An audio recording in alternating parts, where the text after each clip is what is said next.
And നമ്മുടെ apple എന്തിനോ വേണ്ടി iPhone 16 ലോഞ്ച് ചെയ്തതുപോലെ നമ്മുടെ സാംസങ്ങും അവരുടെ S സീരീസിൽ S25 Edge എന്ന് പറഞ്ഞ പുതിയൊരു സ്മാർട്ട് ഫോൺ എന്തിനോ വേണ്ടി ലോഞ്ച് ചെയ്യാൻ പോവുകയാണ്. ആൻഡ് നമ്മളും ചെക്ക് ചെയ്യാൻ പോകുന്നത് ഈ ഒരു സ്മാർട്ട് ഫോണിന്റെ ഡീറ്റെയിൽസ് ആൻഡ് ഫീച്ചേഴ്സ് ആണ്. ആൻഡ് ഫസ്റ്റ് സ്റ്റാർട്ട് ഈ ഒരു സ്മാർട്ട് ഫോണിന്റെ ഡിസ്പ്ലേ നോക്കുവാണെങ്കിൽ 6.66 ഇഞ്ചസിന്റെ പേരൊന്നും മാറിപ്പോണ്ട 6.6 ഇഞ്ചസിന്റെ 120 ഹെർട്സിന്റെ OLED ഡിസ്പ്ലേ ആണ് യൂസ് ഉള്ളത്.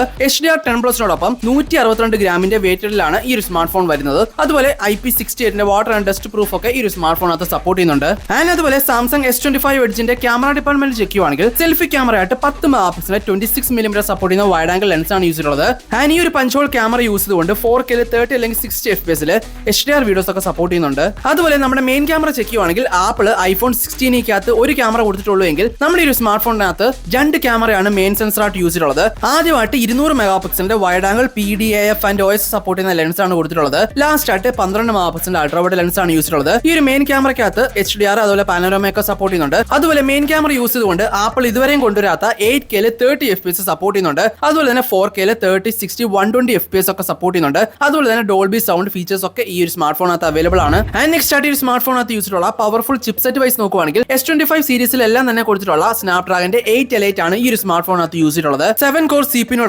Adreno 830 GPU ആണ് യൂസ് ചെയ്തിട്ടുള്ളത്. അതുപോലെ One UI 7 Android 15 ഈ സ്മാർട്ട് ഫോൺ ലോഞ്ച് ചെയ്യാൻ പോകുന്നത്. ആൻഡ് സെക്കൻഡ് ലാസ്റ്റ് ആയിട്ട് സാംസങ് ഇതൊരു കോമ്പാക്ട് ഫോൺ ആയിട്ടാണ് ലോഞ്ച് ചെയ്യാൻ പോകുന്നത്. അതുപോലെ ഈ സ്മാർട്ട് ഫോണിനകത്ത് 3900 mAh ബാറ്ററി ബാക്കപ്പിനോടൊപ്പം സാംസങ്ങിന്റെ ഇപ്പോഴും ഏറ്റവും ഫാസ്റ്റ് ആയിട്ടുള്ള 25 വാട്ട്സിന്റെ ലോവസ്റ്റ് വയർഡ് ചാർജിംഗ് ആണ് സപ്പോർട്ട് ചെയ്യുന്നത്. അതുപോലെ തന്നെ 3 കളേഴ്സിലായിട്ടുള്ള ടൈറ്റാനിയം കളേഴ്സിലാണ് ഈ ഒരു സ്മാർട്ട് ഫോൺ ലോഞ്ച് ചെയ്യാൻ പോകുന്നത്. ആൻഡ് ഫൈനലായിട്ട് സാംസങ്ങിന്റെ Samsung S25 Edge smart phone April 16, 2025 ആണ് ലോഞ്ച് ചെയ്യാൻ പോകുന്നത്. അതുപോലെ എക്സ്പെക്ടഡ് പ്രൈസ് വൈസ് നോക്കുവാണെങ്കിൽ ബേസ് വേരിയന്റ് ഒരു 55K അല്ലെങ്കിൽ ഒരു 60K രൂപീസിനായിരിക്കും ലോഞ്ച് ചെയ്യാൻ പോകുന്നത്. ആൻഡ് ഫൈനലി അതൊക്കെയാണ് സാംസങ്ങിന്റെ ന്യൂലി ലോഞ്ച് ചെയ്യാൻ പോകുന്ന ഈ ഒരു എഡ്ജ് സ്മാർട്ട് ഫോണിന്റെ ഡീറ്റെയിൽസ് ആൻഡ് ഫീച്ചേഴ്സ് എന്ന് പറയുന്നത്. സോ ഇന്നത്തെ നിങ്ങൾക്ക് ഇഷ്ടപ്പെട്ട തീർച്ചയായും ലൈക്ക് ചെയ്യുക, സബ്സ്ക്രൈബ് ചെയ്യുക. സോ ടെക് വീഡിയോസ് ആയിട്ട് അടുത്ത പ്രാവശ്യം കാണാം.